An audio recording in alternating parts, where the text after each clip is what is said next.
అది ఒక చిన్న గ్రామం. నిండు చంద్రుడు వెలుగుతో ఆ రాత్రి ఎంతో ప్రశాంతంగా ఉంది. కాని ఆ ప్రశాంతతలో ఏదో భయంకరమైన నిశ్శబ్దం దాగి ఉంది. నలుగురు స్నేహితులు 2 బైక్లపై చంద్రుని కాంతిలో నవ్వుతూ వస్తున్నారు. వారు గ్రామం చివరలో ఉన్న పాత ప్రభుత్వ పాఠశాల ముందు ఆగారు. పాడైపోయిన మూసివేసిన భవనం తుప్పుపట్టిన గేటును తీయగానే గాలివానలాంటి గాలి వీచింది.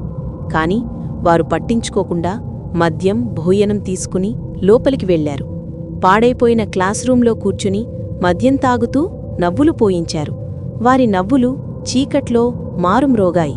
అప్పుడే ఎవరో నడుస్తున్నట్టుగా శబ్దం వచ్చింది. వారు చుట్టూ చూశారు, కాని ఎవరూ లేరు. వాళ్లలో ఒకడు బయటికి వెళ్లాడు. కొద్దిసేపటికి ఒక్కసారిగా గట్టిగా బావా అని అరుపు వినిపించింది. మిగతావాళ్లు పరిగెత్తి వెళ్లి చూశారు. అతడు రక్తపు మడుగులో చనిపోయి ఉన్నాడు. వాళ్లు వెనక్కి తిరిగేలోపే ఒక భయంకరమైన ఆకారం ముందుకు వచ్చింది. ఎర్రని కళ్లతో గట్టిగా నవ్వుతూ మీరు ఎక్కడికి తప్పించుకోలేరు అని అరిచింది. నలుగురూ భయంతో పారిపోతున్నారు. ఒక్కొక్కరిని ఆ దెయ్యం వెంబడించి చంపేస్తోంది. వారి అరుపులు రాత్రంతా మారుమ్రోగాయి.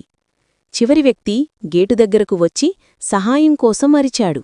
అయితే గేటు ఒక్కసారిగా మూసుకుపోయింది. దెయ్యం అతనిపై దూకి చంపేసింది. మరుసటి ఉదయం స్కూల్ మళ్లీ నిశ్శబ్దంగా ఉంది, ఏమీ జరగలేదన్నట్లుగా. కాని ప్రశ్న మాత్రం మిగిలిపోయింది.